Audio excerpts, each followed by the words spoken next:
Maka jangan pernah sepelekan. Yang penting ada kegiatan. Kita bisa amal soleh sedikit-sedikit tapi banyak kegiatan. Di rumah ada kegiatan senyum sama istri, ngobrol sama anak-anak, sama pembantu juga dengan tidak menghina, tidak merendahkan. Dia manusia, punya status, kita ngomong yang baik. Ya, sama tetangga. Assalamualaikum Pak, mana Pak? Sehat Pak? Ya. Mana kabarnya Pak? Kalau ada salam tempel bagus, kan Pak?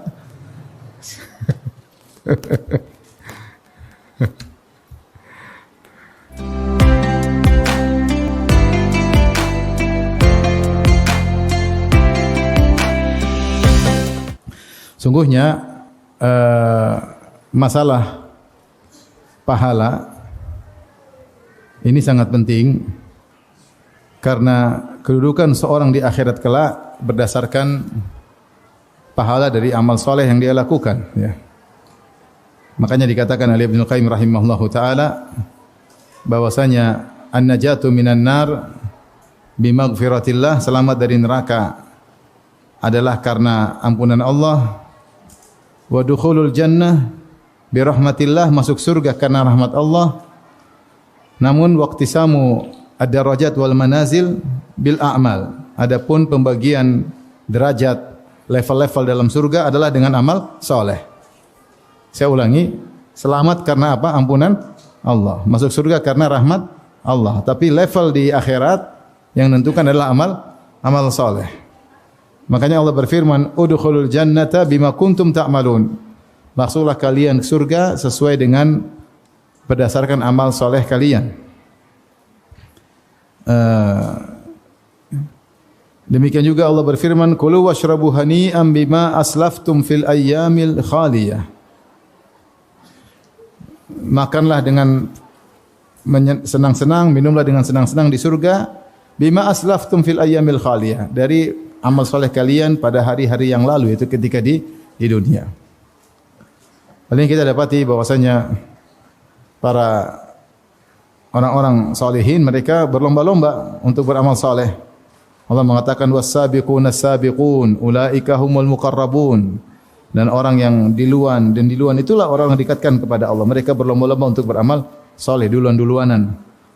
Dan Allah suruh untuk bersaing, kata Allah, wa fi dzalika falyatanafasil mutanafisun. Untuk urusan surga maka bersainglah.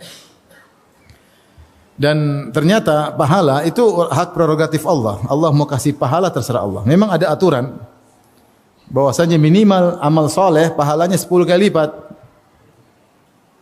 Man jaa bil hasanati falahu asyru amsalihha. Kata Allah Subhanahu wa taala, siapa yang membawa kebaikan, satu kebaikan, maka bagi dia 10 lipat pahalanya.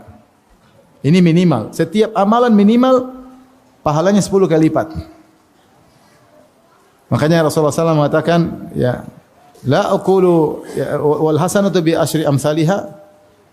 Ya, bacalah Al-Qur'an, ya, karena setiap huruf ada pahalanya dan setiap kebaikan, setiap huruf dapat satu pahala dan satu kebaikan dilipat 10 kali. La aqulu alif lam mim harf, aku tidak mengatakan alif lam mim satu harf, tetapi alifun harfun, lamun harf, mim harf. Alif satu huruf, lam satu huruf, mim satu. Kalau kita baca alif lam mim, kita dapat 3 kali 10. Berapa kebaikan? 30 kebaikan. Lain halnya dengan keburukan-keburukan, satu keburukan, satu dosa, satu keburukan. Satu dosa, satu keburukan. Kecuali dosa tersebut dilakukan di tanah haram atau di bulan-bulan haram atau di bulan Ramadan, maka tetap kuantitasnya satu tapi kualitasnya diperbesar. Tapi kuantitas tetap satu. Lain dengan kebaikan di setiap saat minimal dilipat gandakan 10 kali lipat. Di waktu-waktu mulia seperti bulan-bulan haram, seperti Ramadan, seperti 10 awal Dzulhijjah, maka dilipat gandakan lagi, baik kuantitas maupun kualitas. Tapi hukum asal dosa itu satu dosa, keburukan cuma satu. Hukum asal satu kebaikan berapa kali lipat? 10, itu minimal. Kecuali infak fisabilillah. Infak fisabilillah minimal 700. Kalau amal soleh yang biasanya minimal 10. Man jaa bil hasanati falahu asyru amsalihha. Siapa yang melakukan kebajikan Satu kebajikan 10 kali lipat. Tapi kalau infak fi sabilillah, mathalul ladzina yunfiquna amwalahum fi sabilillahi kamathali habbatin ambatat sab'a sanabila fi kulli sumbulatin mi'atu habbah wallahu yudha'ifu liman yasha wallahu wasi'un alim.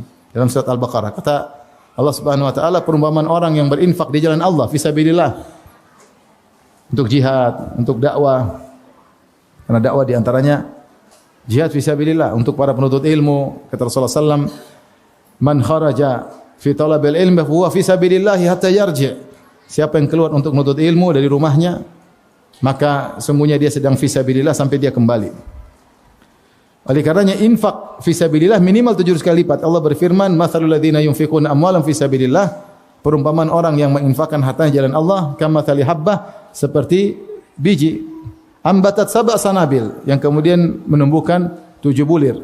Fi kullu sumbulatin mi'atu habbah. Setiap bulir ada 100 biji. Jadi 7 kali 100 berapa? 700. 1 jadi 700. Wallahu yudha'ifu liman yasha. Allah lipat gandakan terserah yang Allah kehendaki. Apakah 700 maksimal enggak? Ila adhafin katsira, lebih daripada itu. Terserah Allah. Ini kebaikan. Beda dengan kezaliman, kemaksiatan, 1 dapat 1. Kalau kebaikan terserah Allah. Allah mau kasih amal sedikit pahalanya gede, terserah Allah. Kenapa protes? Terserah Allah. Yang jelas aturannya minimal 10, kalau infak fisabilillah minimal berapa? 700. Contoh seperti sabar, Allah mengatakan ya, innama yuwaffas sabiruna ajran bighairi hisab. Sabar pahalanya tanpa batas. Banyak. Memaafkan pahalanya juga luar biasa. Kata Allah, faman afa wa aslaha fa ajru 'ala Allah. Siapa yang maafkan dan membuat kebaikan, pahalanya si Allah. Terserah Allah mau kasih berapa. Bisa jadi keluar kaidah. Makanya sering-sering maafkan istri. Istri sering-sering maafin apa? Suami. Dari situ ketika kita tahu bahwasanya pahala itu hak pribadi Allah, tidak ada yang bisa atur-atur, maka kita beramal.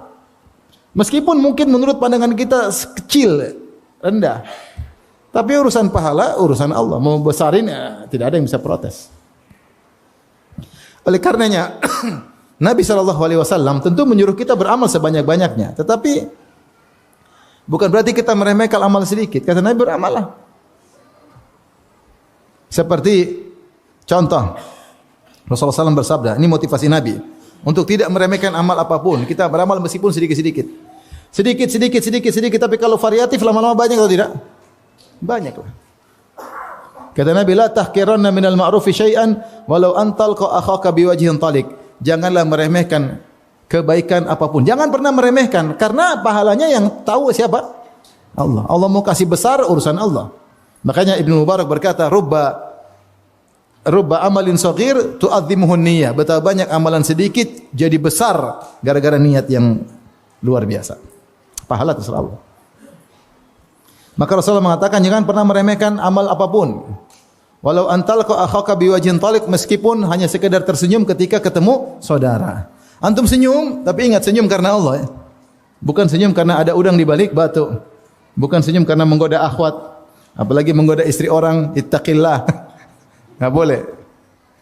Kalau senyum karena dia seorang mukmin, saya seorang mukmin. Senyum karena ingin menyebarkan akhlak. Semakin banyak kita senyumi, banyak pahala enggak? Banyak. Makanya Rasulullah berkata, innaka lan tasa'an nas, innakum lan tasa'un nas bi amwalikum. Kalian tidak bisa meliputi manusia dengan harta kalian. Kita mau sedekah sama orang banyak, 1000 orang, enggak mampu, duit enggak cukup. Taruhlah mampu. Bagaimana kalau 1 juta orang? Enggak mampu. Walakin yasa'ahum bastul wajhi, tapi kalian bisa meliputi mereka dengan senyuman. Antum bisa senyum di depan 1 juta orang, bisa enggak? Mau 1 miliar orang senyum bisa. Tinggal senyum aja. Yang melihat senyum kita. Jadi pahala banyak. Orang lihat kita senyum semua senang. Dapat pahala enggak? Jangan remehkan, kata Nabi, senyum. Senyum kalau kali 100, kita senyum 100 orang, banyak nih lama-lama. Tapi jangan tebar pesona, bikin fitnah ya. Mau saya ini contoh, Rasulullah jangan mengatakan jangan remehkan, karena pahala urusan Tuhan, urusan Allah. Benar ada dalil-dalil, oh ini pahalanya gede, ini pahalanya Sekecil ini hukum asal. Terkadang Allah ingin besarin yang ini, terserah Allah. Oleh karena jangan pernah meremehkan amal sedikit pun. Karena setiap amalan, setiap senyum ada pahalanya dan akan mempengaruhi status ekonomimu di hari kiamat kelak. Mempengaruhi status kebahagiaanmu di hari kiamat kelak. Rasulullah berfirman, "Faman ya'mal mithqala dzarratin khairan yarah." Siapa yang melakukan kebaikan meskipun seringan zarrah, dia akan melihat hasilnya. Zarrah itu apa? Zarrah itu adalah ungkapan orang Arab menunjukkan yang paling ringan. Ada yang mengatakan zarrah adalah semut kecil. Semut kecil kalau ditimbang mungkin enggak terdeteksi timbangannya, saking kecilnya. Ada yang mengatakan zarrah adalah kalau kau pukul tanah terus kau bersihkan ada debu, satu namanya zarrah, saking kecilnya. Ada yang mengatakan zarrah adalah partikel yang kalau kau buka jendela lihat masuk cahaya yang kecil-kecil namanya zarrah. Intinya itu kalau kau ambil partikel kecil tersebut taruh di timbangan, ada terdeteksi enggak? Enggak. Tapi kalau Allah terdeteksi dan ada balasannya. Dan balasan itu pasti mempengaruhi nasibmu di akhirat, di alam barzah. Berpengaruh di akhirat juga berpengaruh. Kata Nabi, jangan meremehkan kebaikan apapun meskipun sekedar tersenyum. Kata Rasulullah SAW, tabassumuka fi wajhi akhika sadaqah. Senyum di hadapan wajah saudaramu adalah apa? Sedekah. Ini contoh, jangan remehkan. Rasulullah suruh jangan meremehkan, berarti dia beramal meskipun kelihatannya sedikit, meskipun kecil, jangan remehkan. Rasulullah larang dan Rasulullah menggunakan la nahi dengan nun taukid, la tahkiranna. Kalau bahasa Indonesia artinya jangan sekali-sekali, jangan pernah meremehkan kebaikan sedikit pun. Contoh lagi Rasulullah SAW mengatakan, ya, fattaqun nara walau bi syiqqit tamrah. Jagalah diri kalian dari neraka meskipun hanya bersedekah sepenggal korma. Sepenggal korma berapa nilainya? Enggak ada nilainya. Tapi kalau kau tidak punya apa-apa kecuali itu, jangan pernah meremehkan. Ini bisa jadi menyelamatkan kau dari neraka jahanam. Kalau tidak ada fungsinya, kenapa Nabi motivasi? Nabi mengatakan, jagalah diri kalian meskipun dengan bersedekah sepenggal korma. Berarti sepenggal korma bisa menyelamatkan dari neraka atau tidak? Bisa. Kalau enggak bisa, ngapain Nabi bilang begitu? Tapi serahkan sama Allah, Allah yang tahu. Sepenggal korma bisa saja dengan ketulusan luar biasa, dengan sebab tertentu bisa menyelamatkan kau dari neraka. Apalagi sekarung korma. Ini bukan Nabi ngajarin untuk pelit, enggak. Tapi kalau kau tidak punya apa-apa, kalau kau belum terbiasa bersedekah kecuali baru sepenggal, lakukan aja dulu. Lakukan aja dulu, jangan pernah meremehkan. Hidup cuma sebentar, umur kita cuma sebentar. Enggak ada yang tahu kita hidup sampai kapan. Ya, yang bisa kita lakukan. Contoh Rasulullah SAW sebutkan tentang cabang-cabang keimanan. Kata Rasulullah SAW, al-imanu bi'un wa sab'una syu'bah. A'laha kalimatul la ilaha illallah adnaha imatatul adha anit thariq. Saya ingin sampaikan hal ini, perhatikan. Rasulullah mengatakan iman itu 70 sekian cabang. Sampai para ulama menulis buku tentang iman, misalnya Syu'abul Iman karangan Al-Baihaqi rahimahullahu taala untuk mengumpulkan cabang-cabang keimanan apa saja yang 70 sekian. Sebagaimana juga dilakukan oleh ulama-ulama yang lain ya. Al-Halimi juga ada Syu'abul Iman ya. Taib. Kata Rasulullah yang paling tinggi la ilaha illallah. Wa adnaha yang paling rendah imatatul adha anit thariq. Yang paling rendah adalah menghilangkan gangguan dari jalan. Mudahlah ada besi kita senggol masukin ke atau ada kita ambil taruh di tempat sampah atau ada batu kita tendang ke samping biar enggak dilihat. Kan gampang, apa susahnya cuma begini aja dong. Cuma senang gitu, apa susahnya? Enggak ada susahnya. Ini paling rendah. Paling rendah secara aturan benar. Dalam Islam ada apa namanya? Skala prioritas benar. Yang paling tinggi adalah Allah dengan konsekuensinya paling rendah menghilangkan gangguan dari jalan. Tapi ternyata menghilangkan gangguan dari jalan ini pernah bikin orang masuk surga. Yang menurut kita rendah secara urutan rendah, tapi ternyata dalam hadis yang lain Rasulullah sebutkan ada seorang mukmin berjalan, dia lihat gusnus syajarah. Gusnus syajarah ada dahan di tengah jalan. Maka dia mengatakan la yu'dzil mu'minin, jangan sampai dahan ini mengganggu kaum mukmin, maka dia pun singkirkan dari tengah jalan, dia pinggirkan, Allah ampuni dia, Allah masukkan dalam surga. Bayangkan. Padahal ini dia melakukan cabang keimanan yang paling apa? Yang paling rendah. Ingin saya tekankan bahwasanya ukuran pahala urusan siapa? Allah. Yang penting kita berbuat. Yang bisa kita lakukan, kita lakukan. Bisa senyum ya senyum aja. Masih pelit ya sudah senyum aja dulu. Ada pengemis minta duit, kita pelit. Senyum aja dulu. Nanti kalau dia punya duit baru. Pokoknya jangan remehkan amal soleh. Jangan remehkan amal soleh. Sampai Rasulullah SAW kasih contoh-contoh yang menurut kita remehkan, ternyata Rasulullah perhatian. Contoh Rasulullah SAW mengatakan, "Idza tabakhta fa'akthir ma'aha. Idza taqbata al-maraq fa'akthir ma'ahu." Ya, kalau kau lagi masak, ya, daging misalnya, kau enggak punya daging cuma sedikit, perbanyakin airnya. Buat apa? Untuk dibagi-bagi ke tetangga. Ya, daging cuma dikit-dikit, enggak apa-apa. Karena waktu antum masak sudah mengganggu, udah kemana-mana baunya. Apalagi pakai micin, udah kemana? Ya supaya setelah terganggu kemudian terobati, antum kasih meskipun dagingnya cuma apa? Sedikit. Maaf ya cuma segini. Ya. Kelihatannya sepele tapi tidak sepele bagi Nabi. Nabi suruh. Contoh cari pahala dengan nyuap istri. Kita kapan pikir pahala nyuapin istri? Kita baru merasa pahala kalau belikan istri emas. Kalau nyuapin kayaknya pahalanya enggak ada. Padahal kata Nabi sallallahu alaihi wasallam, "Lasta tunfiqu nafaqatan tabtaghi biha wajha Allah illa ujirta 'alaiha hatta luqmatal lati taj'aluha fi imra'atik." Tidaklah engkau berinfak karena Allah kecuali kau dapat pahala sampai suapan yang kau suapkan ke mulut istrimu. Sederhana. Nyuapin istri. Siapa yang hari ini nyuapin istri? Coba angkat tangan. Siapa hari ini nyuapin istri? Masya Allah. Allahumma barik. Masya Allah. Mudah-mudahan ikhlas. Cuma satu orang aja. Yang lain kemana aja? Belum punya istri. Subhanallah. Dapat pahala nyuapin istri. Niat karena Allah Subhanahu wa taala. Saya juga nyuapin istri, Ustaz. Kenapa? Istri lagi sakit. Wah, iya, wajar. Kalau itu saya juga bilang. Baik. Contoh Rasulullah menyuruh kita perhatian, bahkan Allah menyuruh kita untuk bertutur kata yang baik. Kata Allah, "Wa qulu lin-nasi husna." Ucapkanlah kata-kata yang baik kepada manusia. Secara umum kalau dibilang an-nas itu umum kepada kaum mukminin, kepada orang kafir, kepada siapapun selama dia manusia, ucapkanlah kata-kata yang baik. Apa susahnya kita bertutur kata yang baik? Kita disuruh mikir dulu. Rasulullah berkata, "Wal kalimatu thayyibatu shadaqah." Kata-kata yang baik adalah sedekah. Kita terkadang menyepelekan perkataan. Ngomong nyinyir, ngomong nyinggung, ngomong merendahkan, ngomong kok nyelekit, kok enggak enak banget omongannya. Komentar juga begitu. Kalau komentar di grup bikin sakit hati anggota grup semuanya. Mau dikeluarkan, ternyata dia admin grupnya.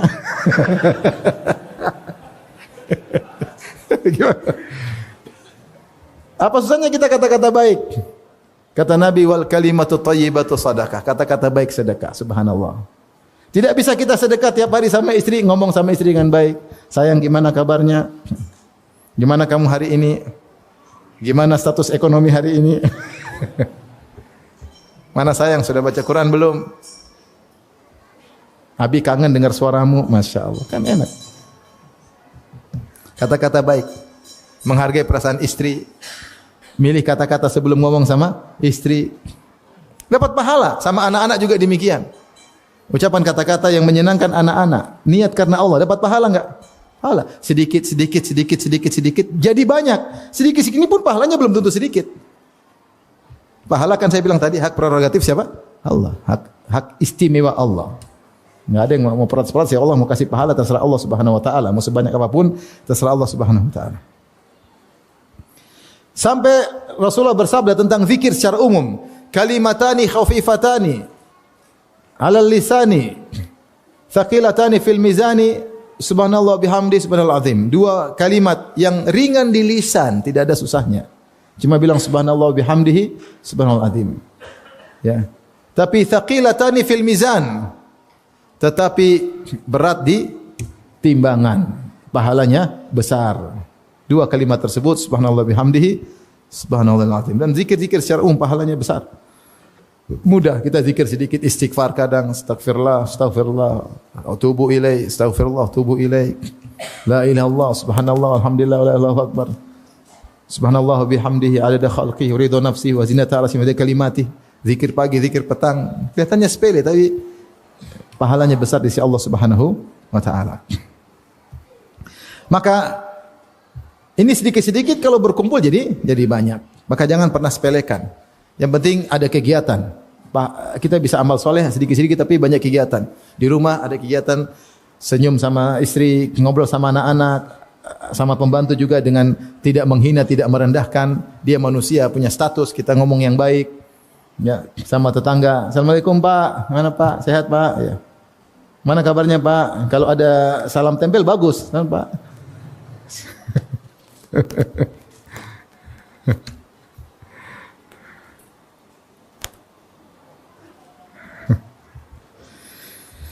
Subhanallah ya. Sedikit jadi banyak. Ya. Semua anak-anak ngobrol, gimana pelajarannya, gimana sudah meroja belum? Ayo semangat nak ya. Cuma gitu aja apa susahnya? Apa susahnya? Ada waktu telepon Mak, Mak gimana kabarnya Mak? Hari ini ngapain Mak? Oke Mak, Assalamualaikum, selesai. Kalau masih ada punya ayah telepon, ya gimana Bi, gimana kabarnya Bi? Mana hari ini? Mama gimana Bi? Masih ngomel-ngomel enggak? Ngobrol aja ya, ngobrol telepon tante, telepon kakak, bercanda di grup kakak adik. Kita niatkan karena apa? Sedikit jadi apa? Jadi banyak. Baik. Saya akan tekankan lagi bahwasanya pahala urusan Allah. Bisa jadi di mata kita kecil, ternyata besar di sisi Allah. Tadi contohnya Rasulullah sudah sebutkan cabang keimanan paling rendah adalah menghilangkan gangguan dari jalan. Ternyata dalam hadis yang lain Rasulullah jelaskan ada orang menghilangkan gangguan dari jalan maka malah masuk surga. Contoh lagi Rasulullah SAW bersabda, sabaqa dirhamun mi'ata alfin. Satu keping dirham mengalahkan 100.000 keping dirham. Satu keping dirham yang dikeluarkan bisa mengalahkan 100.000 keping dirham. Kok bisa demikian? Sahabat bertanya. Kata Rasulullah, kana li rajulin dirhamani. Ada seorang miskin. Dia cuma punya 2 dirham. Cuma 2 dirham. Dia punya harta cuma 2 dirham. Fatasaddaqa ajwadahuma. Dirham dulu kan perak yang ditempa. Dia lihat dirham 2. Oh, ini yang paling bagus bentuknya, tempaannya lebih rapi. Fatasaddaqa ajwadahuma, maka dia pilih mana yang paling baik kemudian dia sedekahkan. Yang logamnya kurang bagus buat dia simpan. Ini yang disedekah 1 dirham. Berarti dia punya dirham cuma berapa? 2 keping dirham. 1 disedekahkan yang paling baik, 1 dia simpan. Wa antalaqa rajulun ila ardi malihi atau irdi malihi fa akhadha minha mi'ata alfin fatasaddaqa. Yang satunya dia pulang ke rumah harta segudang. Terus dia ambil 100.000 keping. Terus dia sedekahkan. Mana paling lebih banyak? Yang pertama. Kok bisa Ustaz? Mending kita jadi orang miskin Ustaz. Kata para ulama, orang ini miskin. Ketika dia bersedekah dengan 1 dirham, dia bersedekah dengan setengah hartanya. Oleh karenanya Allah menilai pahala terkadang dari kuantitas, secara kuantitas terkadang dari persen harta yang dia miliki. Ini 1 dirham bukan sedikit bagi dia karena dia telah berinfak dengan setengah hartanya. Sedangkan si kaya ini ketika dia mengeluarkan 100.000 dirham tidak mengubah hartanya sama sekali. Karena hartanya jutaan dirham. Mana lebih banyak pahalanya? Kata Nabi yang pertama, ini lebih dahuluan menang. Maksudnya pahala urusan siapa? Urusan Allah. Kelihatannya sepele tapi ternyata besar di sisi Allah Subhanahu wa taala. Contoh lagi kisah wanita pezina yang beri minum kepada seekor anjing. Bainama kalbun ya yutifu bi raqiyatin kada yaqtulul atash isra'athu baghirun baghaya bani Israil.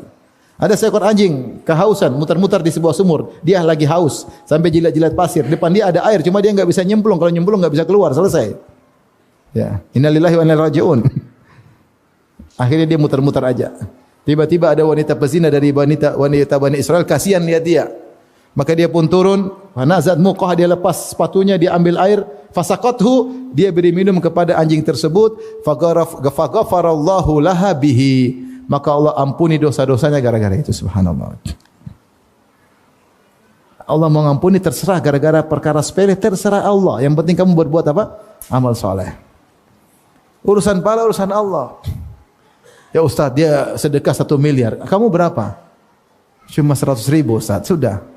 Urusan Allah. Belum tentu 1 miliar lebih baik daripada 100 apa? Ribu. Yang penting kamu sedekah. Jangan cuma bilang, ya Allah, Masya Allah, Allahumma barik. Tapi kamu juga enggak keluar duit. Keluarin duitmu. Semampunya. Makanya sungguh menakjubkan orang yang sejak ketika dia susah, dia sudah suka bersedekah. Semakin dia bertambah rezeki, dia tambah bersedekah terus. Allah tahu ini susah kaya, terus bersedekah. Alladzina yunfiquna amwalahum, ya, apa kata Allah Subhanahu wa taala, wasari'ul maghfirati min rabbikum wa jannatin arduha samawati wal ardu iddat lil muttaqin alladzina yunfiquna amwalahum fis sarra'i wad dharra. Orang-orang bertakwa penghuni surga, yaitu menginfakkan harta mereka dalam kondisi lapang maupun dalam kondisi susah. Mereka kata berinfak. Baik, contoh pahala yang menakjubkan, ya, kita imani aja. Mungkin bagi kita kok aneh, tapi ya, pahala terserah Allah. Contoh kata Rasulullah sallallahu alaihi wasallam, "Man bakkara wa ibtakara wa ghassala wa iktasala." Man ghassala wa iktasala wa bakkara wa ibtakara. Kebalik. Man ghassala wa iktasala. Siapa yang di hari Jumat dia menggauli istrinya di pagi hari sehingga dia menjadi junub dan dia menjunubkan istrinya. Paham ya? Enggak usah disyarah ya. Wa bakkara wa ibtakara. Kemudian dia segera menuju ke masjid. Dia berjalan menuju masjid untuk salat Jumat. Tsumma dana minal imam, kemudian dia mendekati imam. Fastama'a wa ansata, kemudian dia menyimak dan mendengar. Kana lahu bi kulli khutwatin yakhtuha ajru sanatin qiyamiha wa siyamiha. Maka setiap langkah dia yang langkahkan dapat pahala setahun, pahala salat malam, pahala puasa setahun. Aneh ya? Syaratnya mudah, menyenangkan, pahalanya besar. Ini hadis tidak bisa diamalkan sama jomblo, kasihan. Menghayal doang. Pahalanya kok banyak Ustaz? Ya terserah Allah, kamu protes. Dikasih pahala banyak protes, terus maunya sedikit aja. Ya ada senangnya, ada beratnya. Pagi-pagi mestinya, bukan jam 11 mau azan baru begitu, enggak. Jam 8 pagi. Kemudian pergi, kata para ulama, kenapa? Karena ketika dia berhubungan dengan istrinya, maka godaan syahwat sudah hilang. Sehingga dia lebih konsen untuk beribadah kepada Allah Subhanahu wa taala. Dia berjalan mungkin melewati berbagai macam pemandangan. Dia bisa konsen sampai ke masjid, kemudian dia baca Quran, salat sampai menunggu imam datang. Pahalanya luar biasa. Sama dalam hadis, man raha fi sa'atil ula faka'annama qarraba badanah. Siapa yang datang di waktu pertama hari Jumat seakan-akan menyembelih seekor onta. Siapa yang datang ke waktu kedua seakan-akan menyembelih seekor sapi. Sehingga para ulama berselisih, mana waktu pertama, waktu kedua. Intinya ada yang mengatakan bagi aja waktu dari pagi sampai azan zuhur, bagi 5 atau bagi 4, saat pertama itulah masih dapat onta. Kira-kira kalau jam 8 atau jam 8 masih dapat apa? Onta. Terakhir cuma telur. Seperti berkorban telur. Kalau imam sudah naik mimbar, tertutup catatan. Enggak ada telur, enggak ada ayam, enggak ada kambing, enggak ada sapi, enggak ada onta, selesai. Ya. Pahalanya segitu, Ustaz. Ya udah terserah Allah. Kenapa kau protes? Sudah, yang penting kau kerjakan. Beriman enggak? Kerjakan. Taib. Ada satu hadis yang Rasulullah SAW menjelaskan bagaimana luasnya rahmat Allah. Sampai Rasulullah sebut orang tersebut dengan amila qalilan wa ujira katsiran. Amalnya sedikit, pahalanya besar. Amalnya sedikit, pahalanya besar.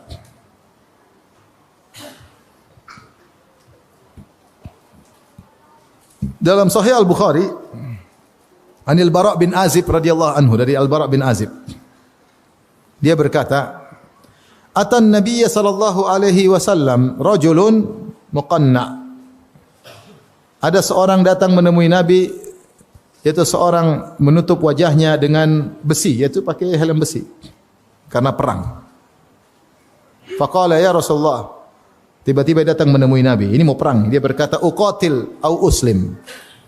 "Ya Rasulullah, saya perang atau saya masuk Islam dulu?" Dia belum masuk Islam, masih kafir. "Uqatil au uslim?" Saya perang atau saya masuk Islam? Kata Rasulullah SAW, "Qala aslim thumma qatil." Masuk Islam dulu baru berperang. Masuk Islam dulu baru berperang. Fa aslama, maka dia pun masuk Islam. Thumma qatala, kemudian dia masuk dalam medan pertempuran. Fa qutila, kemudian dia terbunuh. Faqala Rasulullah sallallahu alaihi wasallam, Rasulullah SAW bersabda, "Amila qalilan wa ujira katsiran." Amalnya sedikit, pahalanya banyak. Ternyata dia masuk apa? Surga. Dia ini masuk perang belum sujud meskipun sekali apa? Sujud. Subhanallah. Umur Islamnya sebentar. Belum ada sehari. Tapi langsung masuk apa? Surga. Ada orang-orang seperti ini, amalnya sedikit, sebentar tapi luar biasa, masuk surga. Contoh, siapa lagi yang semisal ini? Amr bin Thabit bin Waqsh al-Ansari yang dikenal dengan Usairim. Usairim dari Bani Abdul Ashhal, dari kalangan Ansar. Ketika seluruh Banu Abdul Ashhal masuk Islam, cuma dia yang belum masuk Islam. Seluruh kerabatnya semua masuk Islam, dia aja yang belum masuk Islam. Kenapa bisa demikian? Ya. Disebutkan bahwasanya dia ternyata punya praktek riba. Jadi dia praktek riba, dia tidak ingin masuk Islam. Kalau masuk Islam nanti riba haram. Maka dia ingin tetap dapat praktek apa riba, dapat untung. Teman-temannya semua sudah masuk Islam sebelum Nabi berhijrah. Dia baru masuk Islam pada tahun 3 Hijriah. Jadi dia terlambat masuk Islam mungkin 4 tahun. Teman-temannya semua sudah menjalankan Islam selama 4 tahun. Dengan salat, dengan puasa, dengan jihad dalam perang Badar, mungkin dengan sebagian mereka ikut perang Badar, ya. Sedekah dan macam-macamnya. Dia belum mau karena masih ingin praktek apa? Riba.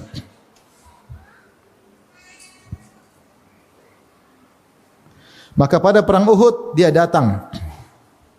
Sebelum dia bertanya, "Aina banu ammi?" Mana kerabat-kerabatku semua Banu Abdul Ashhal? Qalu bi Uhud.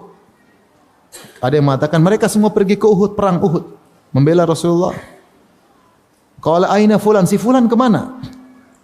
Uhud. Aina fulan? Fulan yang lain ke mana? Dia tanya saudara-saudaranya. Uhud, semua di Uhud. Si fulan lagi? Semua di Uhud.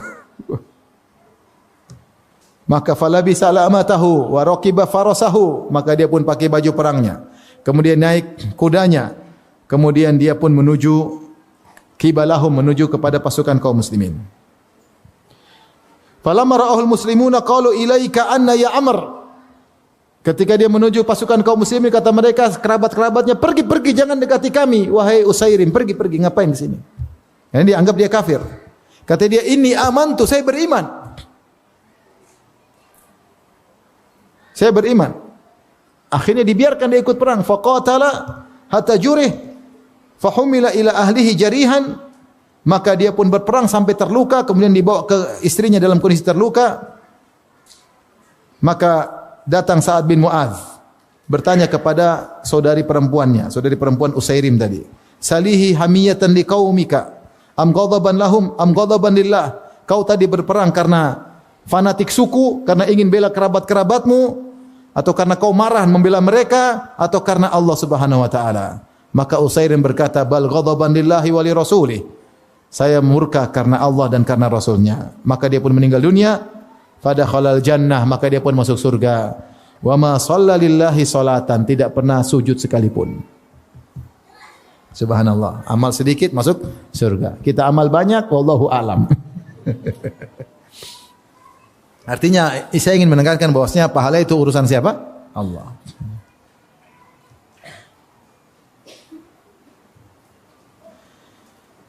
Kemudian juga dalam kisah yang lain, ini dalil bahwasanya ya, orang kalau mau perang harus Islam dulu. Kalau perang belum Islam tidak ada faedahnya. Kisah tentang penggembala kambing ya, yang berkulit hitam budak berkulit hitam yang masuk Islam. Kemudian meninggal, kemudian masuk surga. Ya.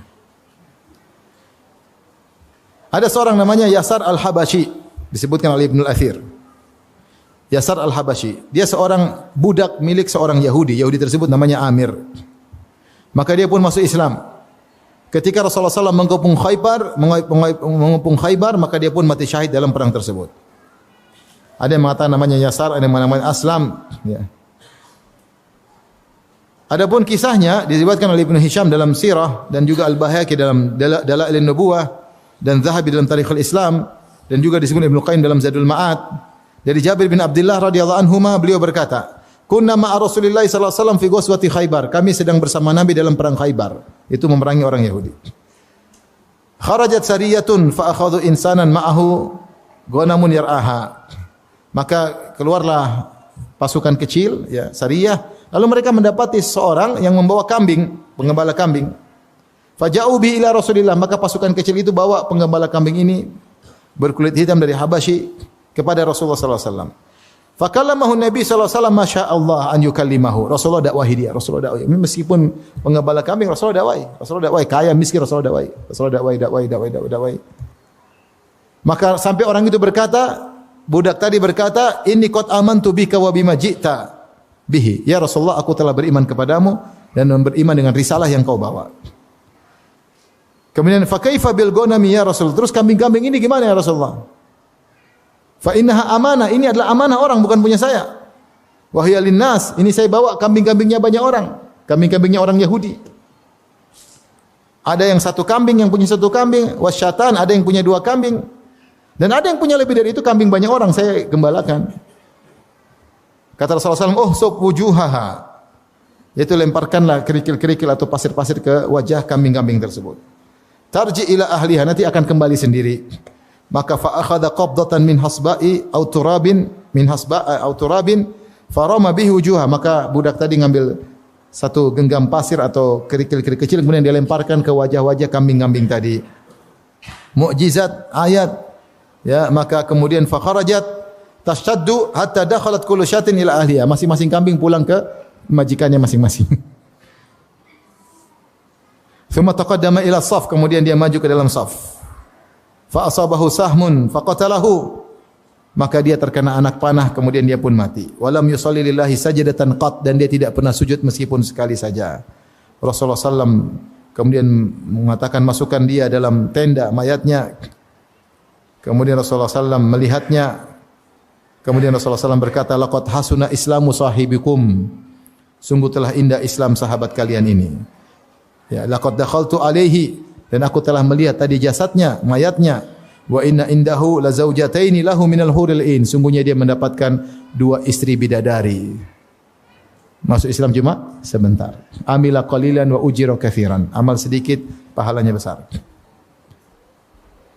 Hal ini seperti siapa? Seperti para penyihir Firaun. Para penyihir Firaun yang hidupnya puluhan tahun sebagai penyihir, mencari nafkah sebagai penyihir. Kemudian akhirnya berduel dengan Musa alaihissalam untuk dapat upah juga, berduel. Namun Allah mentakdirkan lain. Ketika berduel dengan Nabi Musa, ternyata Nabi Musa melemparkan tongkatnya jadi ular betulan, kemudian makan tongkat-tongkat dan tali-tali mereka, maka mereka yakin ini utusan Allah. Mereka langsung sujud. Fa ulqiyas saharatu sujada, mereka sujud.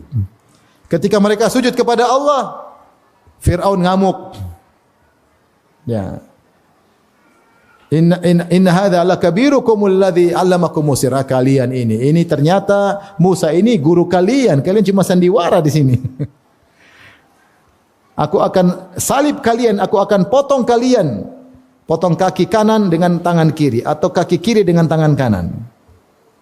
Maka mereka bersabar, mereka dibunuh, mereka masuk surga. Subhanallah, Islam cuma sebentar, enggak sampai satu siang. Waktu duha masih kafir, sore sudah meninggal, sudah masuk surga. Ada kisah menarik saya baca di internet tentang seorang syekh namanya Muhammad Al-Farraj. Dia bertemu dengan seorang Hindia, banyak pekerja di Arab Saudi, orang India. Ketika orang India tersebut beragama Hindu, maka dia dakwahi. Tetapi orang India ini menolak. Dan dia minta maaf Syekh, saya tidak bisa, maaf Syekh, saya begini-begini.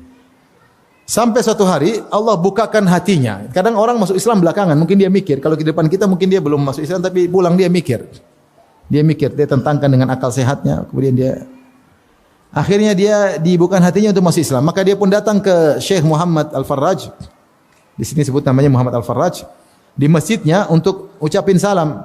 Tetapi Syekh lagi sibuk dengan murid-muridnya. Dia mau salamin, Syekh lagi sibuk dengan murid-muridnya. Tidak kasih perhatian sama dia. Ya, kemudian Syekh keluar dengan murid-muridnya, mungkin mereka lagi nanya-nanya. Akhirnya orang ini hanya berdiri di depan pintu masjid. Dia melihat Syekh keluar dengan murid-muridnya. Ya. Kemudian mereka naik mobil, kemudian pergi jauh. Maka dia pun menangis di depan pintu masjid. Dia ingin masuk Islam. Dia terus menangis di depan pintu masjid. Sampai akhirnya datang seorang penghuni di kampung tersebut, anak muda, orang awam, tanya, ente kenapa? Ya, kok nangis di depan masjid? Orang kafir ya, kan orang pekerja kasar mungkin. Maka orang India ini mengatakan, saya ingin masuk Islam. Maka anak muda ini segera berkata, jazakallahu khair, ayo mari ke rumah saya. Maka orang India ini masuk Islam lewat anak muda tadi. Kemudian diajar untuk berwudu, kemudian ditalkin syahadatain. Setelah selesai Islamnya, kemudian orang ini ya pergi. Waktu menjelang maghrib, dia pun balik ke kamarnya. Dia baru masuk Islam, dia pulang ke kamarnya, tiba-tiba dia mengalami sakit di perutnya, sakit yang parah. Ya. Maka akhirnya anak muda ini pergi ketemu Syekh. Kabarkan Syekh Muhammad Farraj, kata dia, Syekh, ini orang India yang sering kau dakwai, dia masuk Islam. Dia tadi nunggu engkau di pintu masjid, kau tidak gubrisin dia, akhirnya dia menangis dan akhirnya dia masuk Islam lewat saya. Akhirnya Syekh pun menyesal. Ya. Dia tidak tahu kondisi orang India tadi. Akhirnya dia pun segera menuju ke kamar, dia pergi menuju ke kamar orang India tadi. Ternyata teman-temannya bilang dia udah mati. Ternyata sakit tadi membuat dia apa? Mati. Dia baru masuk Islam sebentar, sakit perut, kemudian meninggal dunia. Belum ada amalan apa-apa. Amalannya baru nangis, baru masuk Islam, sakit perut, mati. Subhanallah. Akhirnya kata mereka dia sudah dibawa ke rumah sakit. Kan kalau itu dimasukkan ke rumah sakit. Ya. Akhirnya Syekh pun pergi ke rumah sakit, ke kulkas yang simpan mayat-mayat. Ya. Tapi pihak rumah sakit menolak. Ya. Safarah kedutaan India ingin dia dipulangkan ke mana? Ke India. Akhirnya Syekh bilang, ini orang sudah masuk Islam. Ya. Jangan dikirim ke India, nanti dibakar. Ya. Ini sudah masuk Islam dan ada bukti-buktinya. Ternyata rumah sakit menolak, enggak ada. Ini ya KTP-nya jelas, agamanya jelas, semuanya jelas, enggak bisa. Mereka tolak karena peraturan di sana ketat. Akhirnya Syekh Muhammad Farraj pun pergi menemui Syekh bin Baz rahimahullahu taala. Ketemu dengan Syekh bin Baz rahimahullahu taala. Kemudian dia menceritakan apa yang dialaminya, ingin mengeluarkan selamatkan orang ini tapi tidak bisa, mau dipulangkan ke negaranya. Akhirnya Syekh bin Baz tulis surat kepada penguasa, kepada pemerintah agar orang ini diserahkan kepada kawan-kawan. Syekh bin Baz Masya Allah dia tulis, akhirnya datang perintah untuk menyerahkan mayat tersebut kepada kawan-kawan karena dia sudah masuk Islam. Akhirnya tiba hari Jumat pagi dan ini orang mau disolatkan setelah solat Jumat. Kebetulan khatibnya Syekh Muhammad Al-Farraj. Maka dia pun berkhutbah pada hari Jumat tersebut, ya, tentang orang-orang yang meninggal dan belum pernah sujud meskipun sekali dalam umur mereka, kemudian mereka masuk surga. Di khutbah pertama dia ceritakan kisah-kisah sahabat atau orang-orang yang masuk Islam belum sempat sujud kemudian meninggal dunia tapi masuk surga. Di khutbah kedua maka dia sebutkan tentang kisah laki-laki orang India ini. Kemudian dia katakan sebentar lagi kalian akan menyolatkan lelaki ini. Akhirnya mereka solatkan. Subhanallah. Terkadang seorang amalnya sedikit kemudian dengan izin Allah Subhanahu wa taala kemudian meninggal kemudian masuk apa? Masuk surga. Makanya ini sebagai penguat bagi kita, ya. Bahwasanya untuk beramal soleh kita tidak perlu nanti kalau amalnya besar, apapun yang mudah bagi kita untuk kita beramal, maka kita lakukan. Meskipun hanya senyum, meskipun hanya sedekah, 1.000, 2.000, 10.000, 100.000 yang ada yang mudah kita lakukan. Kita enggak tahu mana amal kita yang diberkahi oleh Allah. Kita enggak tahu mana amal kita yang merupakan sebab masuk surga. Kita enggak tahu mana amal kita yang mungkin sedikit ternyata sebab diampuni dosa-dosa kita yang bertumbuk-tumbuk. Maka jangan pernah meremehkan amal soleh apapun. Apapun yang Allah kasih hidayah kepada kita, kita tiba-tiba berniat untuk beramal soleh, segera lakukan. Jangan pernah tunda-tunda. Meskipun hal tersebut hal yang kecil. Karena saya katakan tadi, urusan pahala adalah urusan Allah Subhanahu wa taala. Demikian saja ikhwan dan akhwat, sedikit ini yang saya sampaikan, memotivasi kita untuk tidak meremehkan amal soleh apapun. Jangan kita pandang kecil ya. Karena meskipun kecil, urusan pahala urusan siapa? Allah Subhanahu wa taala. Dan kita tidak tahu mana amal yang merupakan sebab kita diampuni dan dimasukkan dalam surga. Wallahu taala alam bisawab. Baik, demikian saja kajian kita. Sudah masuk waktu Isya. Insyaallah kita lanjutkan pada kesempatan yang lain. Semoga Allah pertemukan kita di surganya kelak. Amin ya rabbal alamin. Allahumma ja'al khaira a'malina khawatimaha waj'al khaira a'marina khairaha waj'al khaira ayyamina yawma nalqaka ya rabbal alamin. Wabillahi taufiq. Assalamualaikum warahmatullahi wabarakatuh.